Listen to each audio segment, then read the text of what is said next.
And I was talking to a younger leader recently, and I was saying, like, when does it end? And he's like, what do you mean? Like, when is it ever good enough? Like, you make a ton of money, God's giving you incredible influence. And this was someone in business, not in ministry. And I was like, what's the win? Like, do you have you put a definition to success? Like, if I have this much money in the bank, I'm successful. The problem is there's no definition to success. Yeah. So, reaching is innate in us.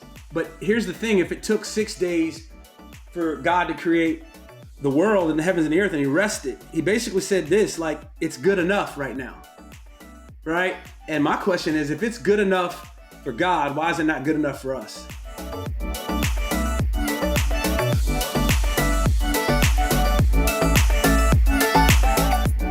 Hi, crew. I am back. Adam has not gotten rid of me Not yet. I prayed about it, but I was like, let's give her one more week. Here for another intro, and I'm thrilled to be here. We have episode 291 for you today. Can you tell us a little bit about what we're expecting? Yeah, today we're talking with a guy that I've honestly wanted to connect with for years. His name's Jimmy Rollins. We talk about marriage, but honestly, we talk a whole lot about success and when is enough.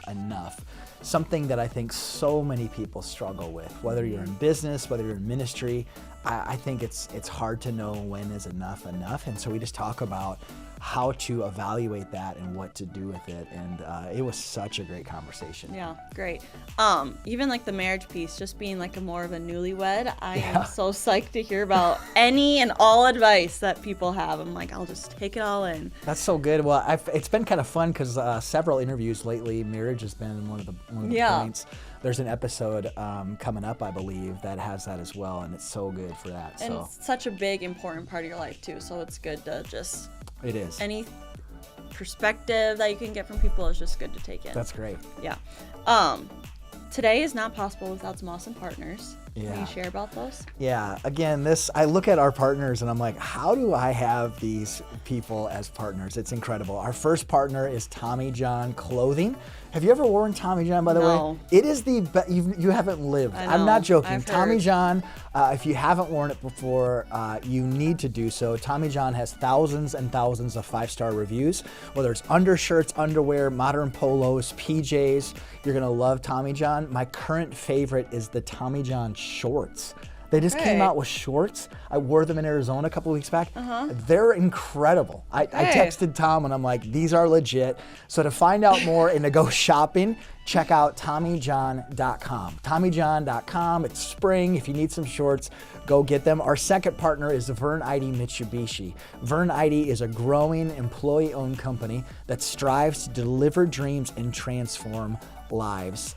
Whether you're looking for an Outlander like I drive, I absolutely love my Outlander, or you're looking for a Honda or an Acura, a Chevy, a GMC, you name the make of vehicle, Vern Eide most likely has it. And no matter where you live, they will ship it to you. Go visit verneide.com. If you're looking for a vehicle, don't look anyplace else. They're solid. Verneide.com is where to go. They are solid. So today we have Jimmy Rollins on. Can you tell us a bit about Jimmy? Yeah, so Jimmy is a speaker, he is an author, he is a pastor, he is a marriage coach, him and his wife. I think I mentioned this, that I've known of him for years. Several pastor friends are close with him, but I've just never been in the same room with him. And so connected with Jimmy. His wife, something I didn't know, has Lyme disease, which adds another unique dynamic to their marriage. And I just thought he shared super candidly. But again, we ended up talking a whole lot about success. When do you have enough success? How can you measure it? At what cost will you get it? Hello, that's honest. And how do you say no? I think this conversation is going to be challenging and encouraging, specifically for any leaders who are watching. So on that note, sit back, relax, and enjoy this conversation. Thank you. So Jimmy, we typically hear a person's highlight reel. Are you willing to share a current unpretty part of your life? Whether it's stress, jadedness, grief. I mean, it could literally be anything big or small. A current unpretty part. A current part right now. First of all, I'm grateful for being on here, and just want to help people as much as we can in giving away our stories. So I think the question that you ask is something that Irene and I value most, and that's transparency and vulnerability. I like to say there's no better teacher than pain, but maybe there is somebody else's. So Yeah. I'm hoping that your listeners could learn from some of the lessons that we've learned through not our successes, but through our failures and or our hard times. And one hard time we're facing right now, even on the other side of writing this book, is my wife got diagnosed with Lyme disease last April, and it's been very tricky. It's been a very hard season. It's been a very challenging times, the ups and downs of that all of the symptoms that come along with that, and the moments of pain, and her not being able to travel and not be able to promote the book and not be able to speak, and loss of income and all of those things. And I'm pretty much a caretaker right now in this phase until we receive her miracle. But it's a challenge. It's a new season of marriage. It's a new season of relationships. It's a new season of, it's requiring me to serve at a level that, you say in sickness and in health, but when that really happens, it requires, it's bringing the best out of me through the worst circumstances. So that's what we're navigating right now. Oof, I actually did not know that part of things. Yeah. Has there been anything that you feel like you've learned in that? And then maybe the second side, anything that's been helpful for you in that? Because I feel like it'd be easy to say something on a stage and then back behind stage being like, this sucks. Yeah. And I didn't sign up for this. Yeah. And so, yeah, anything you've learned and anything that's been helpful for you, like real. Well, I think is what's been helpful for me is counseling and having real accountable friends checking in and asking the hard questions of how are you doing? How's your heart? How's your soul? How are you doing? Because I know, you all aren't going to be able to connect in an intimate way, like you have in the past. And then all of these nuances are real. And so I would say the best level of accountability is that peer accountability level, not just a pastor or someone over you, but a friend calling, even my kids asking, hey dad, how are you doing? And me acknowledging my emotions and acknowledging that it's hard, and having conversations with my wife saying, typically I would try to protect her from how I really feel. And I've just been encouraged to no, it's okay. She's a grown up, tell her how you feel. This is real. Whoa. On us both. And I think one of the things I'm learning, we love to quote that scripture. I've heard culture talk about, wives, submit to your husband, submit to your husband, submit to your husband. And what does submission look like? And I've heard messages and have preached them on mutual submission. But I think we missed that first part that says husbands are to love our wives as Christ loved the church.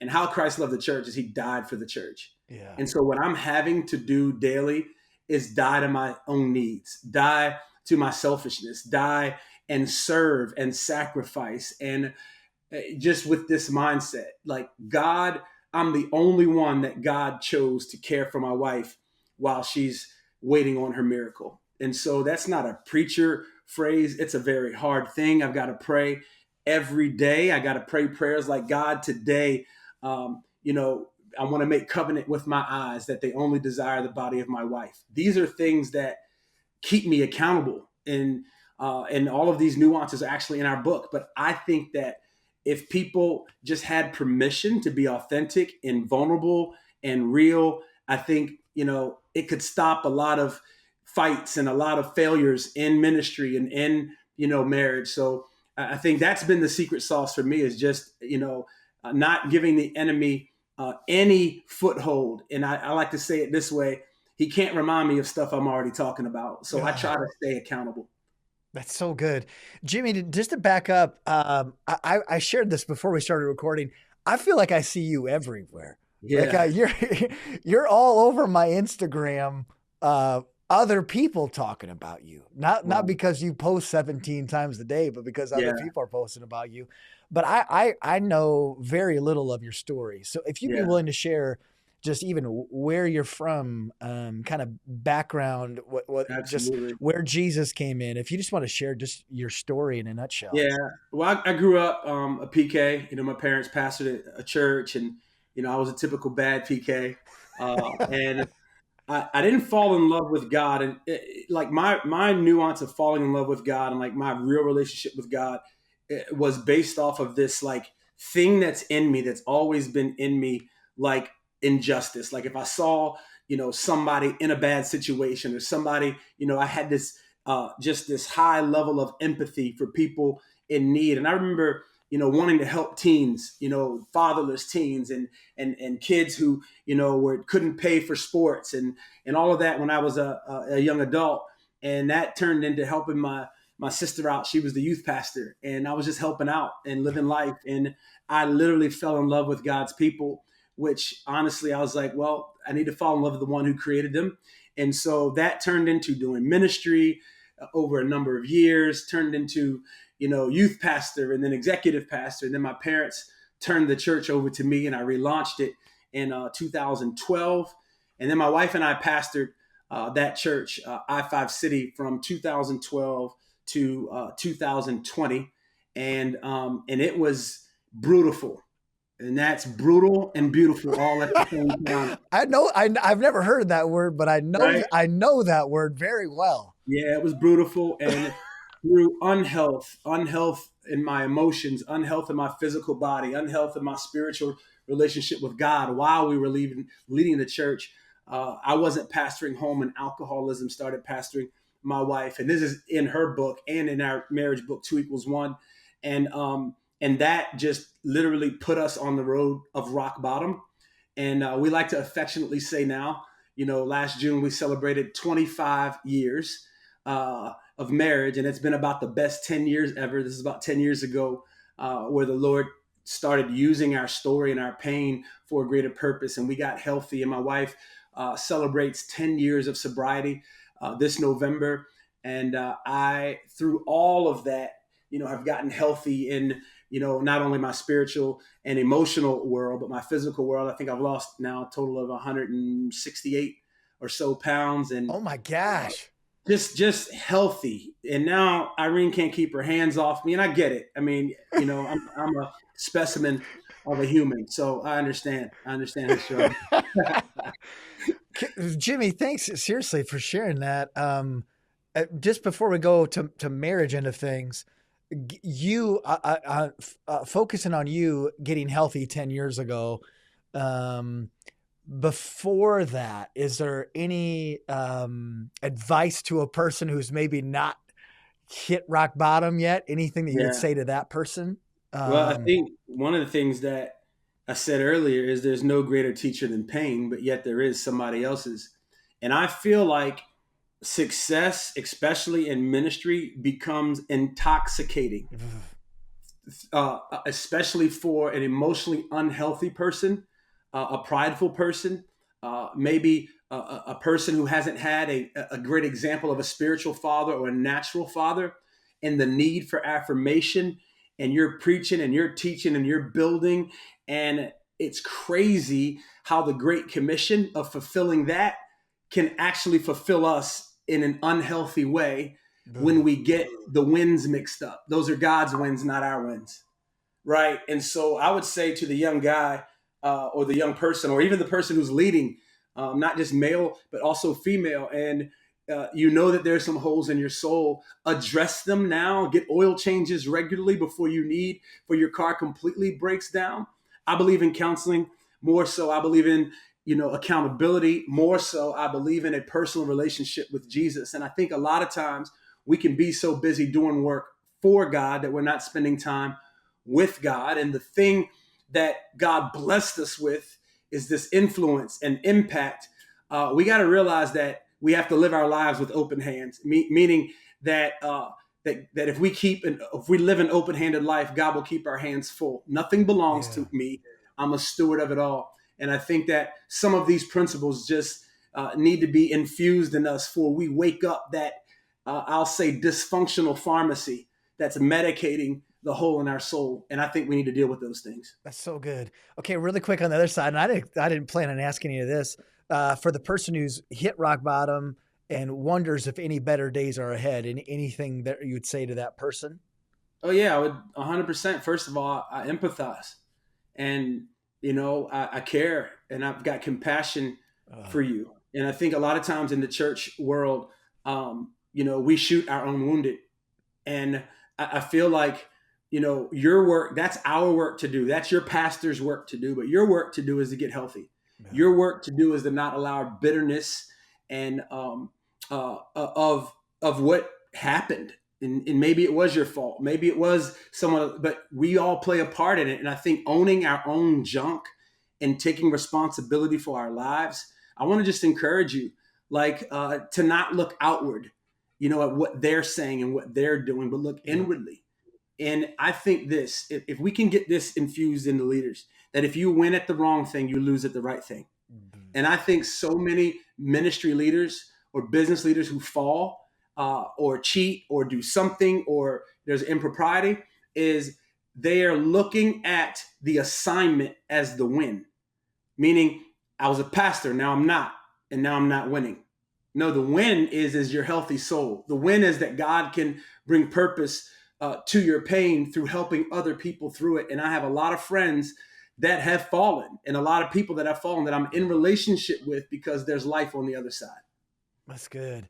Jimmy, this is a personal question for me, just as someone further on the road of life and following Jesus longer than I have. I feel so I had a rough season in 2018.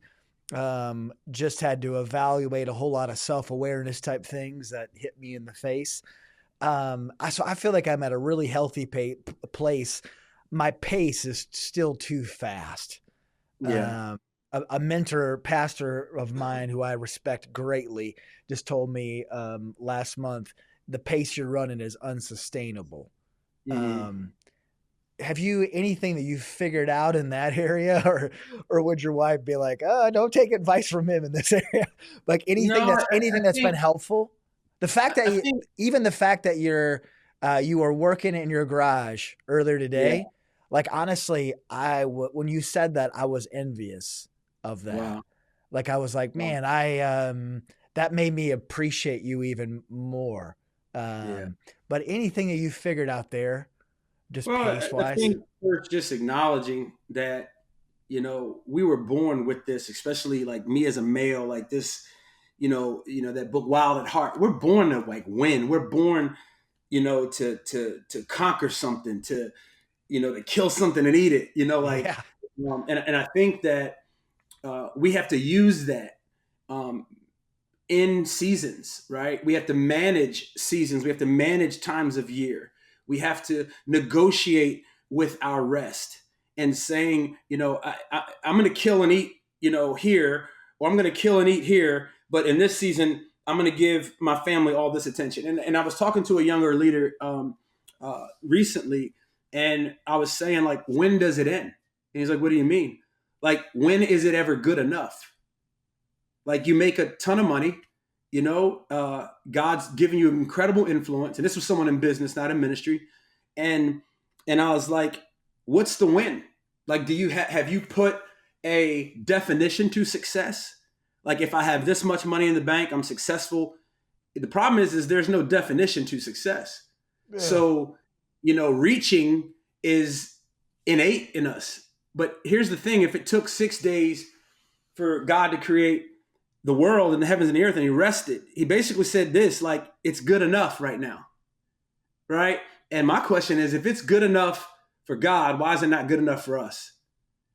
And I fell victim to this in ministry and I'll say now on this side of it, I'm not, but I understand it. The problem is comparison and affirmation. And, when I stepped away from pastoring our church, I felt the Lord ask me the question, what would you do if you didn't know what anyone else was doing? And I think social media is great, but I think social media has been utilized as a tool for striving. Oh man. And when we're just striving after what someone else has and what someone else looks at as success, and and we're a 3 talent guy trying to do 5 talent tasks or 2 talent, and I don't think the talents is who's better than. I think the talents is what they could steward. And if I can only steward 2 talents, why am I trying to steward somebody else's 5? Why am I trying to be good at stuff that I'll never be good at? But at the same time, I'm forsaking what I could be great at because I'm trying to be something and do something that was never intended me to be or do.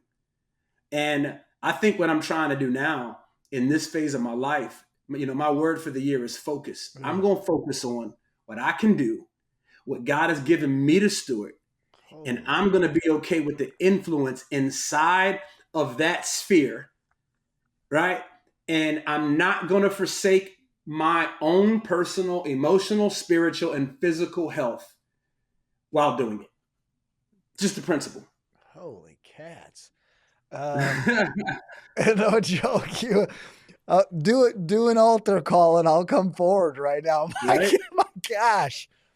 Anything else you want to say on that? Like that, man, that just smacked me. Anything else, like as far as like the practical side of things you've changed? Yeah. What does that look like? I think this is that people will never value your yes until you first make them comfortable with your no. Ugh. And I wish I had learned this earlier in ministry. I said yes to everything, which made, my yes is not valuable. And so now, I'm trying to get good at saying no, not no to an engagement or no to an opportunity, but no to robbing my rest with striving. Oh, man. And I think that, you're not just robbing your rest, you're robbing your marriage, you're robbing your relationship with your kids, you're robbing your relationship with God. And I just don't think, based off of my failures, like learn from my failures, not my successes. I sucked at this for a long time. Let's say 20 years. And now I just decided my win at the end of the day is watching a movie with my wife on the couch.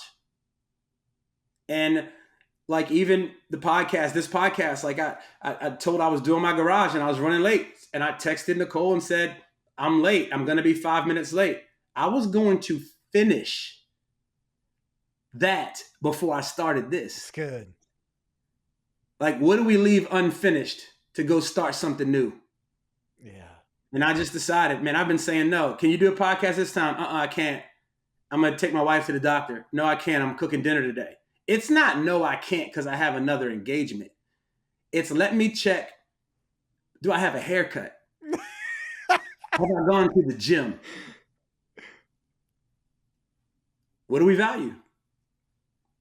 That's good, man. That's good. Okay, holy cats. I'm sorry, man. I didn't mean to punch in the gut. No, I'm punching myself in the gut every day. Well, I need to hear it. I'm such a slow learner, and even some things I said yes to even earlier this week that stole away from my rest. Yeah, and it's like you do this every time, Weber. Like right. What do you? And then you wonder why you're running ragged. Yeah. And you wonder why there's frustration right underneath the surface of your words. It's so thank you for that. Okay, for the remaining part of our time, I didn't expect to get preached at in the best way possible. That was beautiful. I'm sorry, man. Don't be. I gotta do what's done to me. No, don't be sorry whatsoever. That was a gift. The marriage equation. Tell us what's the equation? Because I wish I had an equation for marriage. Right. So, I mean, if we were branding and doing a website or a mission statement, I would say it's a marriage of love, laughter, and longevity, a marriage made one. Yep. And I think when we look at marriage, we got to go back, right, to the law of first mention. And when marriage is introduced, it's, and a man shall leave his wife and cleave or leave his family and cleave to his wife. The two need to become one. But how do you do that with two complete different ideologies and two complete different ways of raising children and two complete different family of origin of how you handle discipline and sexual appetites and all of these different things? And I think the one we're trying to look at numerically, but I don't look at it as a numeric equation. This is a wholeness equation. And I believe that two unique, individual, diverse, different people can have a whole marriage. But some of the principles of that is simply this. The goal is not to think alike. The goal is to think together. Right? Some of that equation is practical tools throughout the book. Like, is your goal while listening, is it to respond or is it to understand? Because what I have found in my mishaps in my marriage is if I seek to understand, I don't have to keep going through the cycle of this dysfunctional argument over and over and over again if I just understand where my spouse comes from and she understands where I come from. And so so I like to say this, my goal is not to be right anymore. My goal is to be understood. I'm sorry. I had to say that's good. No, that's good. That's really, really good. Jimmy, you've been married. So how long you been married? 25 years. Okay. So Beck and I will be 21 later this year. So 20 right now.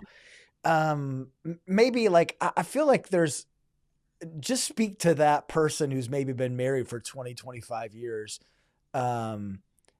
Anything specific? I feel like there's so many couples right now, just even in Beck and I's life, and we've been there ourselves, who are just kind of coasting. Like, it's like, I think our marriage is good, but maybe it's not, or it's not good.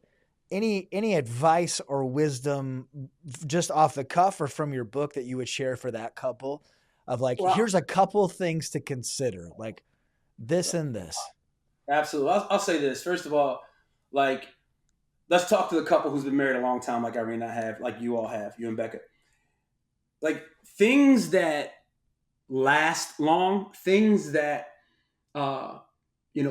stand the test of time, things that mature through age, they become more valuable.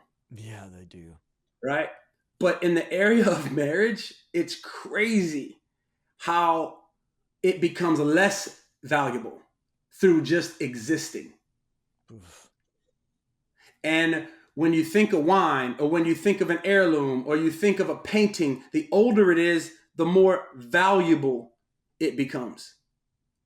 And so, but you got to dust it off. You got to keep it on the front shelf. You can't just put it in the garage in the area of, comfortability, or in the area of just existing, or in the area of knowing that you have it, but you never take it out and look at it.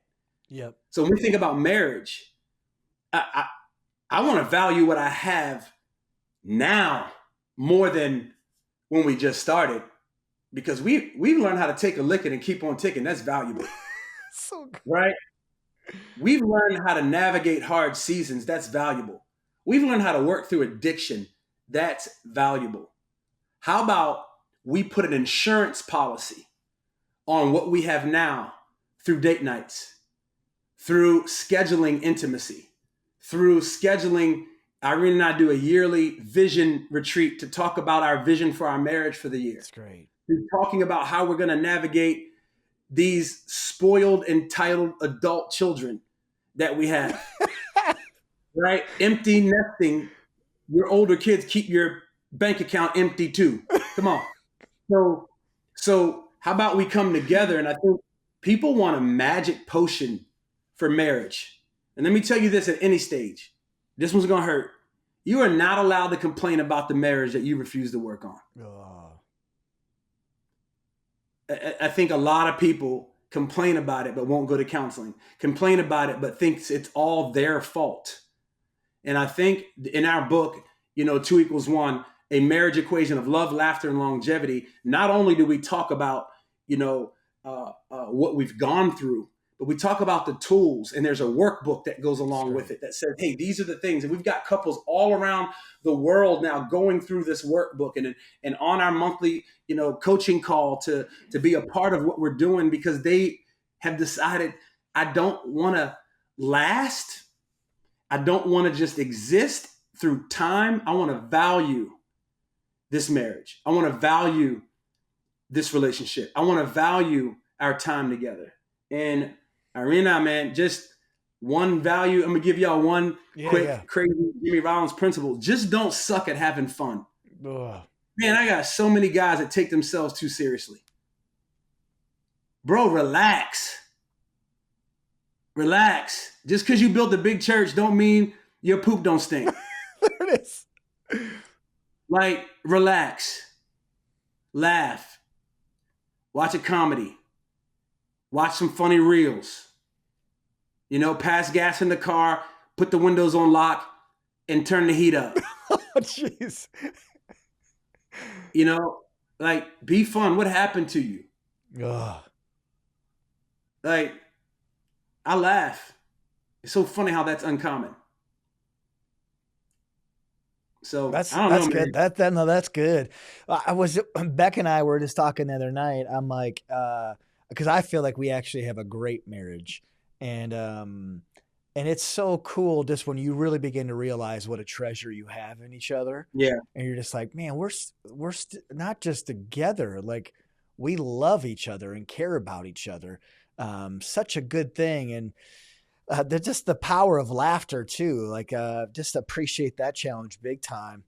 Real with you and Irene, from your side of the equation, you mentioned a hard time 10 or so years ago. Why? And I'm only asking for someone who's there. Why did you stay? Like, why did you stay? And what was some helpful things? Like, if there's somebody who's maybe at that place, maybe something's blowing up in their marriage and it's really bad, but maybe it's just like, my marriage right now, it just sucks or whatever. Anything that you would say of like, why did you stay? And just to help of like, this was helpful for me during that time. Oh, there's one specific answer. To me, it wasn't the church. It wasn't, my integrity. It wasn't, what are people going to think? It was simply this.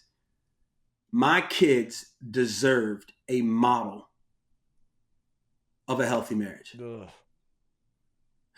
My children deserved an example of how to do hard things. Ugh. My kids deserved the question that a good friend asked me. What is your son going to say when he asks you, did you do everything you could do to still love mom? Oh, man. So I think you got to find that passion point that ain't got nothing to do with your spouse, and ask yourself the question, obviously what God says about marriage. Yep. But how about this? Maybe you've just been a quitter, and this is the one thing that you should try to win in. Like, I like to give in your face. Like, it takes tenacity to recover. It takes strength and perseverance and integrity and character to get up once you have fallen. Yeah, that does. For me as a man, I don't want nobody saying, man, he was a punk Christian. He believed God for everybody else and not himself. I don't want my kids to be like, you know what? I got to find a different model of a man who knows how to stick something out. I know that sounds harsh, but that's good. Me and the Holy Spirit, that's how we talk. That's good. That's really good.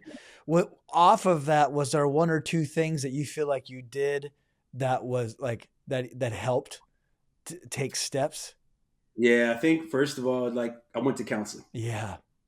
I think a lot of us, we try to have, we try to say we have a diverse toolbox, but really we don't. And I needed coaching. I needed counseling. And I'll never forget just a statement that my counselor said that I'll never forget. And I preach it today. It says, you'll never have the wife you want till you learn to love the wife you have. And I had no idea that my wife's dysfunction in our marriage and mine came from our wounds before we knew each other. And now I look at it as, thank God that he trusted me and me only to unveil and unlock those wounds, that I would be a safe place that cared for my wife's wounds enough in a way that made it easy, accessible for God to heal them. So how I receive it was the enemy saying, oh, she hates you, or she's drinking at you.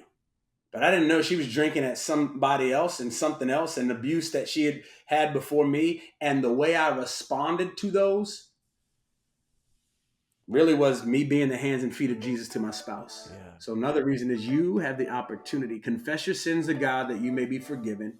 Confess your sins to one another that you may be healed. Too many people are walking around forgiven but not healed because there's no safe place in their marriage to confess. Well, that was a great conversation that you had with Jimmy. Do we have anyone else we need to thank today? Yeah, thanks to Jimmy. Thanks to our partners, Tommy John and Vern Eide Motor Cars. Grateful for the both of you. Again, please go find out more about these partners. And lastly, thanks to all of you who listen on a weekly basis. I'm so encouraged whenever I get a message or someone stops me when I'm out and about and just says, hey, I listened to the conversation. I'm so grateful for that. And so just know that I am honored. I'm so grateful. Have a great rest of your day. Thanks, guys.